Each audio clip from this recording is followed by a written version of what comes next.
This special NFL Draft edition of Hey Fightin Podcast, Road to the Pros, is brought to you by Community Coffee, bringing people together over great tasting coffee for over 4 generations. Discover your favorite blend at your local grocery store or visit us at communitycoffee.com. All right, good to sit down again with Jabril Cox. Long time no talk, Jabril. Good to sit down with you again. Different context this time. Last time we talked, you were finishing up your time here at LSU, and now you're getting ready for the next stage. Let's go back a year when you decided to come here and show what you could do at this level, and then fast forward to now. Did you accomplish what you wanted to accomplish personally? But just, hey, I want to come here and show what I can do. Do you feel like you did that at LSU?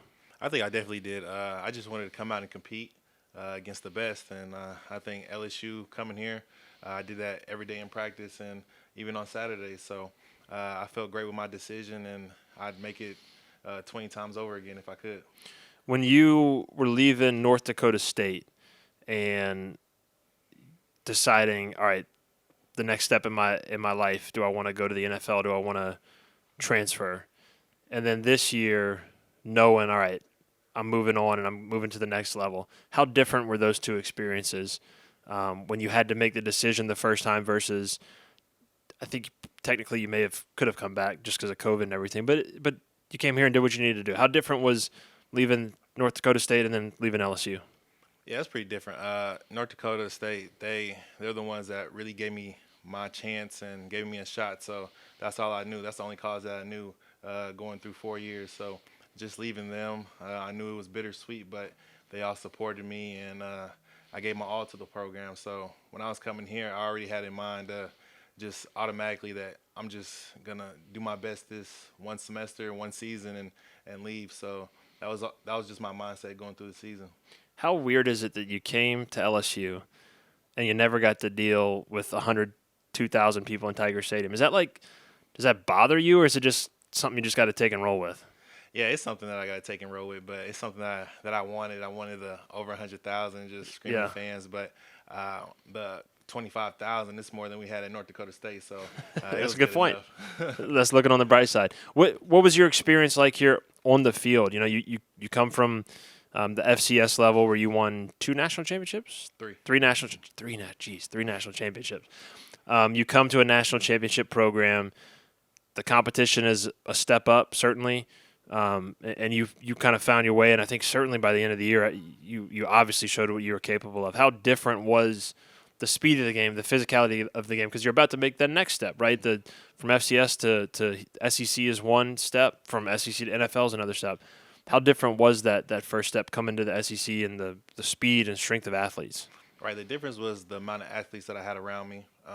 At the FCS level, you have certain few spots of athletes and other guys who just work hard, and sure, that's how they get their spot. But playing in the SEC, you have athletes everywhere, 5 4-star guys. So it was a bit different in that aspect, but I felt that my strength level and my speed of the game was already up to par when I came here. So you're going through the draft process now.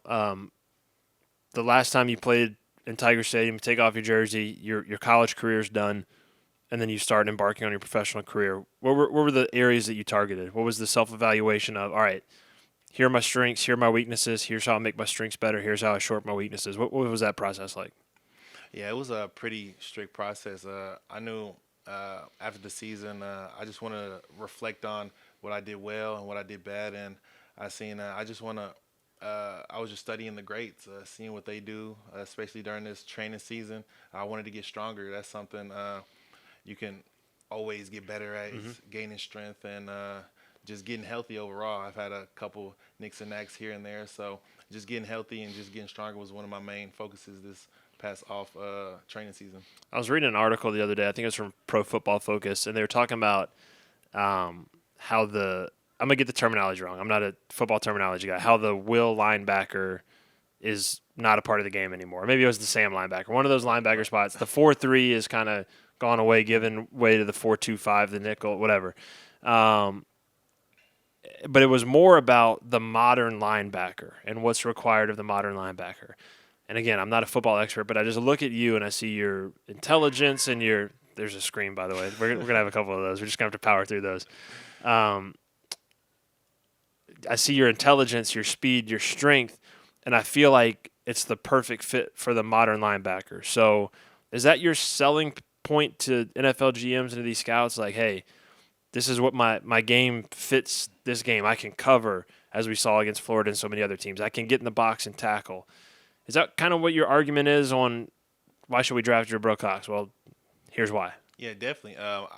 I think my versatility, that's something that I really like to weigh heavy on with my strengths. So just being able to play at multiple levels of the defense is something a team in the NFL needs. Somebody who can stay in the game off all 3 downs or 4 downs when needed. So I think the versatility-wise, that's just something that I like to take upon myself and just show to NFL teams. How many teams have you interviewed with so far? Have you been talking with a bunch of different teams? Yeah, a whole bunch of teams ever since this process started. Yes, sir. I've asked a few guys this question. The weirdest question you've been asked, because sometimes these scouts like to throw in a random question. Have you gotten any unusual ones, or has it been pretty normal? It's been pretty normal, but one that usually gets me is what's the reason why you wouldn't make it to the NFL? That's one that's usually hard to give an answer to, but my answer is always that's God's plan. If I make it, the only thing that I can focus on and control is praying and working hard. So if I don't make it, that's all on Him. Yeah, that's an interesting way of phrasing that question. They're asking kind of the opposite of what you would expect. I'm gonna try to steal that for some interviews here. See how that works out. What do you take away from your time at LSU? What are the memories that stand out, the games that stand out, the performances that stand out? You got 2 pick sixes? Here, 3 picks overall, 1 pick six. 1 pick six. For some reason, I thought you had multiple pick sixes here. You almost had Arkansas. Arkansas. That's right. You took it. Yeah. You took it close. Okay, and then you had the one here against Mississippi State. Yeah. Mississippi State that you housed, and then you got the 3rd pick.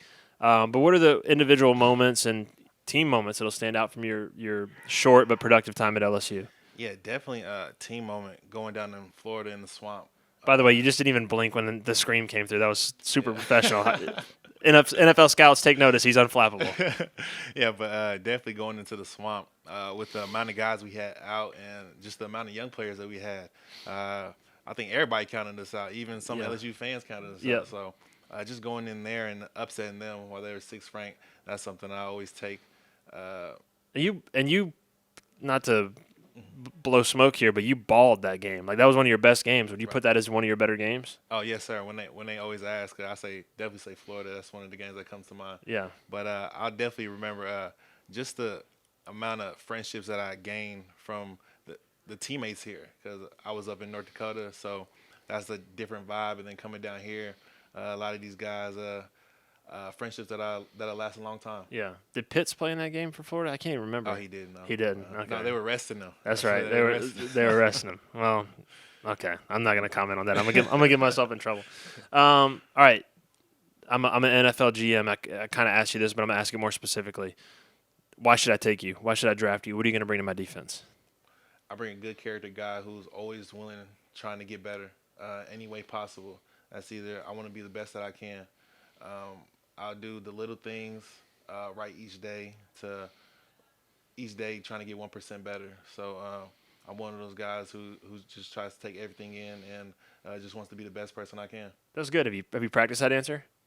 I've had that a couple times. Do y'all do interview prep, like, before you go talk with these teams? Do you sit down with an agent and they're like, all right, these are the kind of questions you're going to get. Here's how you answer them? Yeah, I did earlier.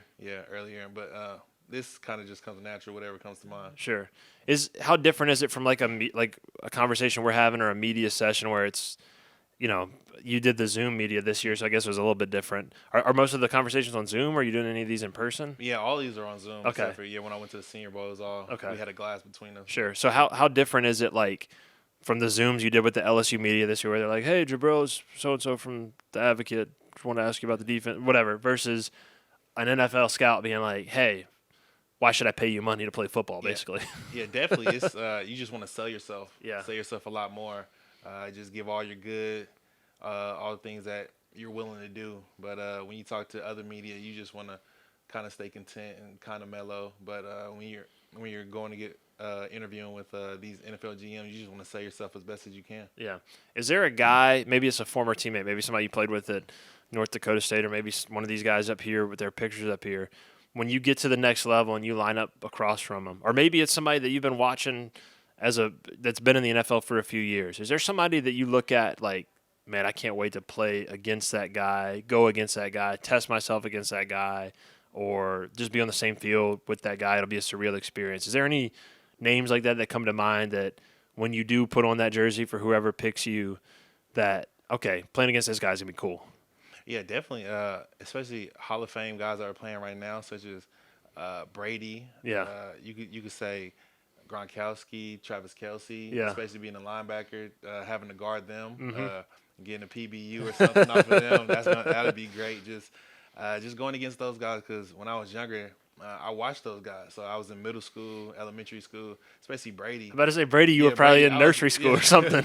So just watching those guys and then being able to have the opportunity to play on the same field as them and just try to get something off of them, that would be special. All right, so this won't air. I don't know exactly when this will air, but it won't be until after tomorrow.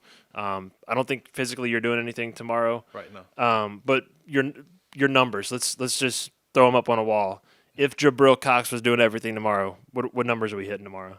40, low 4.5. I think I get a high 4.4, to be honest. Yeah. Bench 18 to 20 reps. Okay. Vertical 35. Okay. Broad 10-3. Is a short shuttle 4-1. Since you can't do it tomorrow, is there another opportunity for you to do it? Is there one that you have in the bank that you can show them and say, hey, I ran a low or a high 4.4. I hit a 4.4 with a 40. Yeah, definitely. We're trying to aim for April 17th. Okay. As another second pro day for me. Okay. That's what I've been rehabbing and getting ready for. Okay. And where have you been training? Who have you been training with? Down in Miami at Bommarito. Okay. Performance Systems. Okay. Any other guys you've been training with, guys that are coming out this year or current players? Oh, yeah. We have Michael Carter, Caleb Farley, a whole bunch of other guys from other teams, but no LSU players. So a lot of guys, as they get ready, they go through that process of just getting physically ready. What has that been like to just? I've been a student for 3-4 years. I'm done with the books. I'm done. Now I can focus on exclusively this. How beneficial has it been for you to be able to just say, all right, I'm a full-time professional football player now, and I can focus on what I need to focus on? It's very beneficial, especially not having to worry about homework being Yeah. due at 11:59. But it's just different because now you're really in the real world and you have other real world problems. Not that you didn't have it when you were in college, but it's like different. It's just a different feel, a different vibe. So you just focus on football, and this is actually your job. So that's crazy. And you get to get paid for it. Yeah, I mean, everyone's looking forward to getting out of college, and then you get out of college, you're like, oh, I kind of miss like not having all these responsibilities. It was nice. Right. It was nice before. All right. Well, what is tomorrow going to look like for you? You're here. You're going to get to, I'm sure, talk to a lot of different people.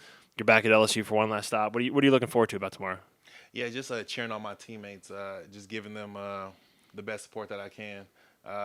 My doctors, they advised me not to come down, but I wanted to and just support them. So that's one thing. And just get around the scouts, let them see me in person.